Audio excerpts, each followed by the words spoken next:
There are people around the world every day who are getting sick just from drinking water. This is due to harmful contaminants that negatively affect the human body, polluting their drinking water supply and making them sick. So what's really in the water that you're drinking every day? How do we know that there are harmful contaminants in that? Is there even a way to find out? The answer is yes, there is a way to find out. Hi, my name is Callie Cyrus, and today I'm going to walk you through one of these ways. So the purpose of this experiment was to identify unknown molecules detected in a drinking water sample using spectroscopic techniques. This procedure involved analyzing the water samples using a nuclear magnetic resonance spectrometer, or the NMR for short. This is the equipment that was used for the experiment here. An infrared spectrometer was also used for this experiment, otherwise known as the IR. A piece of equipment that went along with the IR was the diamond ATR, shown here. So this specific experiment used samples 99969, sample 05024, and vial 43. But for the purpose of this presentation, I will only be walking you through sample 99969 and a little bit of vial 43. So to begin the experiment, first we started with finding the NMR spectrum.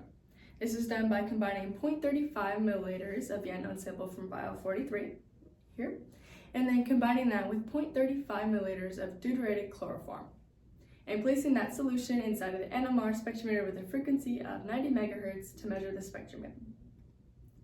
So this figure here shows the spectra for the data. And then for this experiment, we were given a list of possible compounds that our contaminants could be. Using a method of estimating the NMR results by hand, we were able to get data points to compare our results to. Take CH3, CH2, CHO, for example. This is one age group, this is another, and then this is another. These groups are distinguished by what they are paired to, and an easy way to look at it is by looking at the molecular formula. The molecular formula can be split up into groups like this. And then we were able to see that there are 3 different groups from this were peaks on NMR spectra, and now we're able to count the number of H atoms in each of these groups separately to find the ratio of areas. And the molecular formula once again helps us with this because we can see for this first group, CH3 for example, we can see that there is a 3 in the molecular formula and there are 3 different H's in this group. This means that for the ratio of areas, the first number is a 3.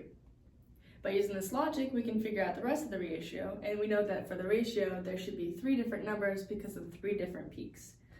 So it'll be this.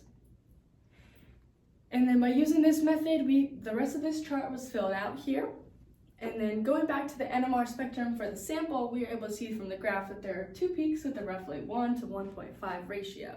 Using this information, we can narrow the options down to para-X-lane because it is the only one that has both 2 peaks and a ratio of 1 to 1.5. This ratio is 4 to 6, and that simplifies down to 1.5. So moving on now to the IR spectrum was found. First, drops of the unknown sample from vial 43 were pipetted on top of the window of the diamond ATR, and the IR spectrometer measured the data.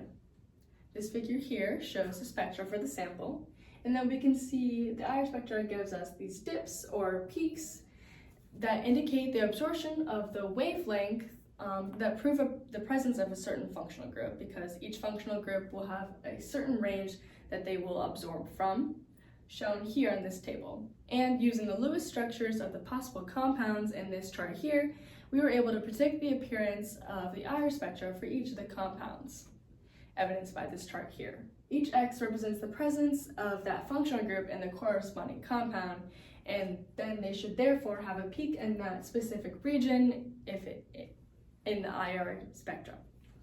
So looking at the IR spectra for our first sample, we were able to see that there is a peak at 3019 there, which falls into the 3150 to 3000 range, indicating CH, where the H is on a benzene ring. There's also a peak at 2921 right here, which falls into the 3010 to 2800 range right there, indicating the presence of CH, where H is just on a singly bonded carbon. There's another large peak here at 793, and you'll see that it does fall into the 850 to 600 strong range, but this implicates the presence of C to Cl, and this peak is known for not being entirely accurate with indicating C to Cl and it could sometimes just be indicating a completely different functional group. So using the info that we got from the previous slide and knowing that the sample has CH on a benzene ring and CH on a singly bonded carbon, we could, using this chart, narrow the options down to benzene, mesitylene, and para-xylene because they all three have these compounds in them. But we know that from our NMR data, the only match that they had was with para-xylene. So the IR spectra further proves that the sample must contain para-xylene. Using all this data, it was determined that the sample was most likely the compound para-xylene. And then sample 05024 was found to be ethanol, and then vial 43 was found to be methanol using the same methods.